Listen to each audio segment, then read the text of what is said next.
एक middle class और गरीब आदमी पैसे के लिए काम करता है और एक अमीर आदमी पैसा उसके लिए काम करता है। दोस्तों, तो ऐसा क्या किया जाए कि आप भी दुखी राम से सुखी राम का जीवन जी पाएं।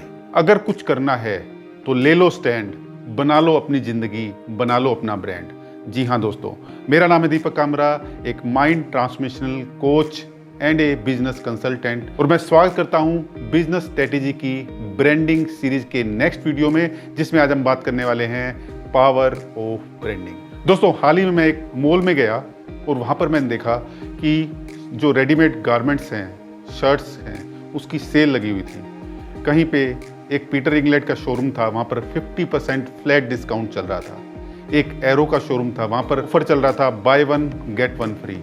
एक और शोरूम था, वहां पर बाय 3 गेट 1 ये ऑफर चल रहा था। दोस्तों, मुझे विश्वास है कि आप लोगों ने भी ऐसा एक्सपीरियंस अपनी लाइफ में जरूर किया होगा। यह एक बैटल फील्ड है जहां पर बैटल होती है मार्केट शेयर बनाने के लिए, कस्टमर बेस बनाने के लिए, और ये जो लड़ाई है वो लड़ी जाती है ऐसी दिग्गज कंपनियों के बीच में, या जो प्रोडक्ट मैन्युफैक्चरिंग कंपनी है उनके बीच में।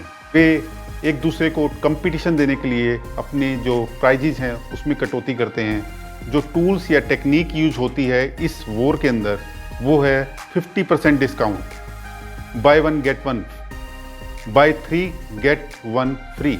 ये है प्राइज वॉर जो कि लड़ी जाती है सेम प्रोडक्ट की दो मैन्युफैक्चरिंग कंपनियों के बीच में। और इसमें जीतता कौन है? जिसका पावरफुल ब्रांड होता है वो इस लड़ाई में जीत जाता है। हमेशा की तरह जो बायर है वो हमेशा बेनिफिट में ही रहता है। वो आपने कहानी सुनी होगी बिल्ली और बंदर वाली।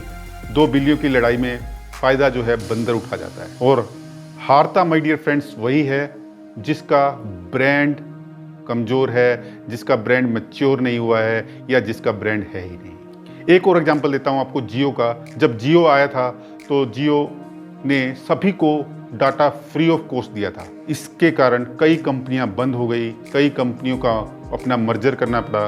कहने का मतलब ये पावर है ब्रांडिंग की। Number 2, thrive in recession. जिसकी ब्रांड वैल्यू अच्छी है वो रिसेशन में भी सर्वाइव कर जाता है। आपको याद होगा 2009 और 10 का समय, जब रिसेशन आया था उस टाइम पे बहुत सारी कंपनियां बंद हो गई थी, कुछ बंद होने के कगार पर आ गई थी, पर उस समय पर जो टिका रहा मार्केट में जिसका ब्रांड था। So if you have a strong brand then you can survive in recession also.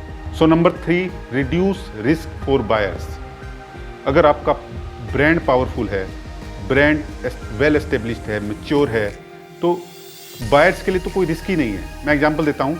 मान लीजिए आपको आईफोन खरीदना है, या एडिडास के शूज़ खरीदने हैं, या फिर आपको एरिस्टोकेट की बैग्स या ट्रॉली खरीदनी है, तो इसमें आप सीधा शॉपकीपर्स के पास जाते हो और बोलते हो भाई आईफोन पैक कर दे, या फिर एडिडास के शूज़ देखते हो, आप नंबर देखते हो और कहते पैक कर दे।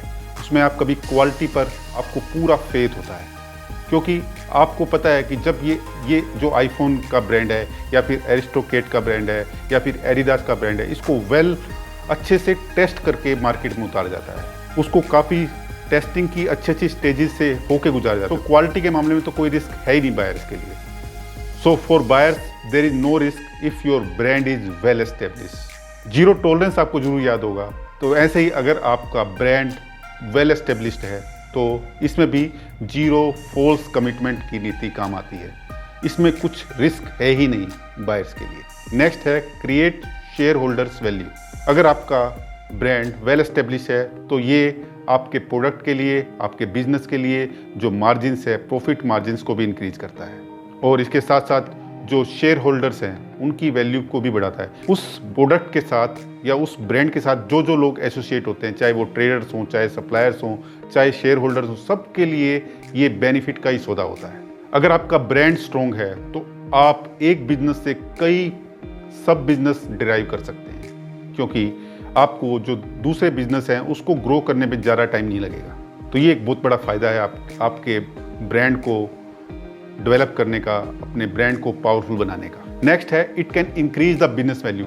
अगर आपका ब्रांड है, अगर आपके पास बहुत वेल एस्टेब्लिश्ड ब्रांड है, तो आपकी ये वैल्यू को, बिजनेस की वैल्यू को, आपका मार्केट शेयर है या आपका कस्टमर बेस है, को इंक्रीज करता है, आपकी क्रेडिबिलिटी को बढ़ाता है मार्केट के अंदर। And the last but not the least, अगर आपका ब्रांड सॉलिड है, पावरफुल है, तो word of mouth will be a most effective advertisement technique for your business, for your brand.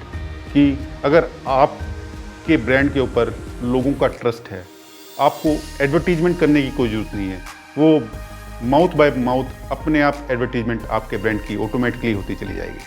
Thank you very much. इस video में सिर्फ इतना ही। दोस्तों, इस वीडियो का टारगेट मैं 1000 लाइक रख रहा हूँ। अगर आपका रिस्पॉन्स अच्छा आता है तो ब्रांडिंग की इस सीरीज़ को मैं कंटिन्यू करने वाला हूँ। पिछले वीडियो को आपने बहुत सारा प्यार दिया, बहुत सपोर्ट दिया।